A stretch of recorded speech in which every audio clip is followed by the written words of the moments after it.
Mumva ibibazo yabashije Yobu igihe nashingaga imfatiro z'isi. Wariye Yobu ububiko bw'umuco n'umwijima bubahe. Wimbwire Yobu mbese wabasha gutambikisha umuseke mu gicaho Yobati nakumvishije amatwi none ndakwibone. Ingoma yawe ntiza, ingoma yawe ingoma yawe.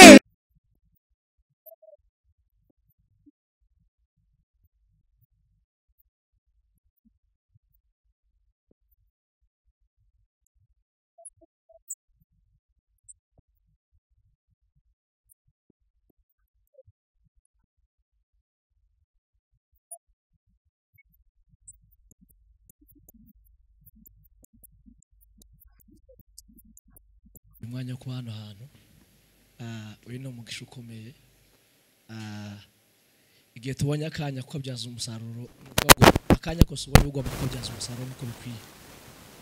Niyo mpamvu ijambo ry'Imana rivuga ngo ujye wibuka umuremyi wawe mu minsi y'ubusore bwawe, iminsi mibi itaraza n'imyaka itaragira, ubwo uzavuga uti sinejejwe nabyo. Mbere ya byose maje gushima Imana ko ngihumeka umwuka w'abazima. Ubushize hari igiterane cy'abayumbe cyabaye Gisenyi, nagiye gusenga ku musozi, ngeze ku musozi abajura baraza bamfatiraho icyuma, barambwira ati zari ibyo ufite byose. Telefone ari mfite ndayibaha ndavuga ati mugenda amahoro. Aho ngaho hari benshi bahafiriye, ubu ngubu byari gushoboka ko nanjye nari kuba ndi marehemu, ariko Imana iracyafite umugambi. Mureke tuzamurese icyubahiro, ongera tuzamurese icyubahiro kuko atubwire neza. Njye ntabwo ndi butinde ndaza kuririmba dukora singatungaye gusa tugufi dutanga umwanya batubwirize. Nijoro Revera yaratubereye umugisha kabisa, hanyuma turaza gukora mu gitaramo n'umugoroba.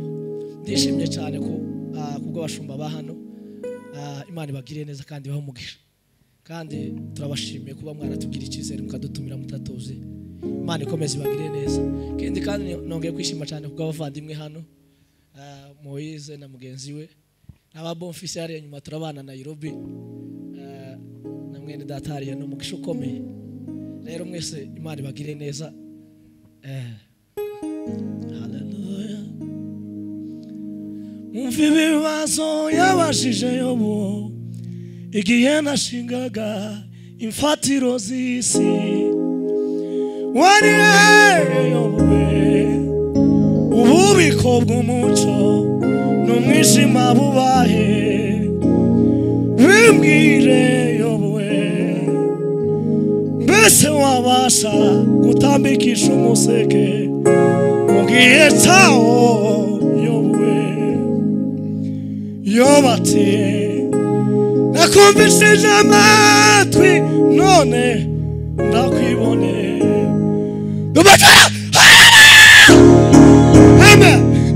Mumva ibibazo yabashije Yobu igihe nashingaga imfatiro z'isi. Wariye Yobu ububiko bw'umuco n'umwijima bubahe. Wimbwire Yobu mbese wabasha gutambikisha umuseke mu gicaho. Yobati nakumvishije amatwi none ndakwibone. Ingoma yawe ntiza, ingoma yawe ingoma yawe Mana we, ingoma yawe atararima.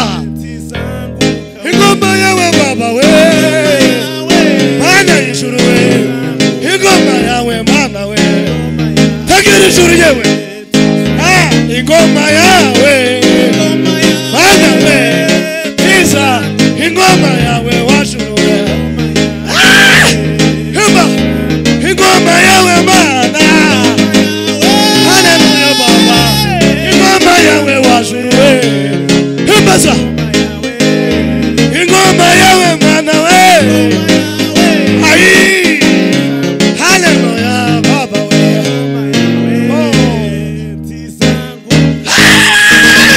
haleluya haleluya amen harakana bajava utaramaso gutinda ahubwo gutarama no gutahura haleluya amen Imana kugira ngo igire ikora suko wasenze cyane kandi suko wasenze gake ahubwo biterwa n'umutima wabikoranye kubera ko ibintu by'Imana si formule ntabwo ari nk'abakunda bakatolika bajya bava ngo turakura Maria ngo mubyeyi w'Imana uraje dusabira kuri no kugeza mu gihe tuzapfira ahubwo bisaba kugira akantu gato basing aho akantu gato ushingiraho ukabasha kwagura how great ukabasha kwagura ubugari bw'Imana mu mutima wawe haleluya yanyomoje amavuta y'igiciro cyinshi yavutse ingoma zose mana we nari mfite yanyomoje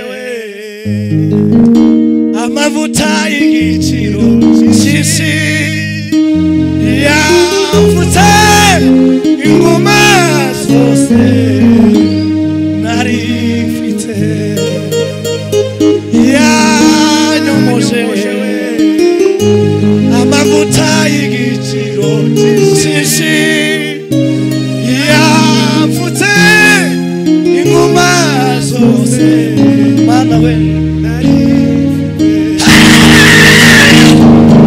hejuru singirica abantu wifuza kumba ahubwo ndikimani shaka kumbacho yaminduje amaraso ye yaminduye izina amirigisha singirica abantu wifuza kumba ahubwo ndikimani shaka kumbacho yaminduje amaraso ye yaminduye izina amirigisha sinzashingura ikirenge cyanjye muri cyo kidendezi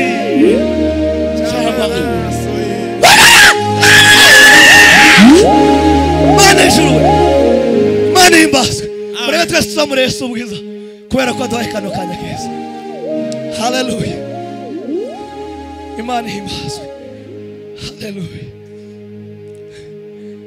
uvubira imvura ababi n'abeza uruwo gushimwa uvubira imvura ababi n'abeza Mana we gushimwa ninde utagushima utakurata hawe we uvubira imvura ababi n'abeza uruwo gushimwa ninde utagushima utakurata hawe we uvubira imvura ababi n'abeza uruwo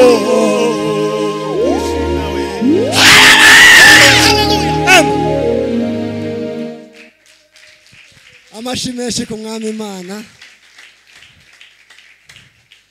Haleluya.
kisichojiweza kinaomba chakula. Wakakuta kiwete kimoja kisichojiweza kinaomba chakula. Wakakuta kiwete kimoja bana isipojiweza kinaomba chakula. Wakakuta kiwete kimoja kisichojiweza bana we kinaomba chakula. Wakakuta kiwete kimoja kisichojiweza bana we kinaomba chakula. Wakakuta kiwete kimoja kisichojiweza kinaomba chakula. Wakakuta we kiwete kimoja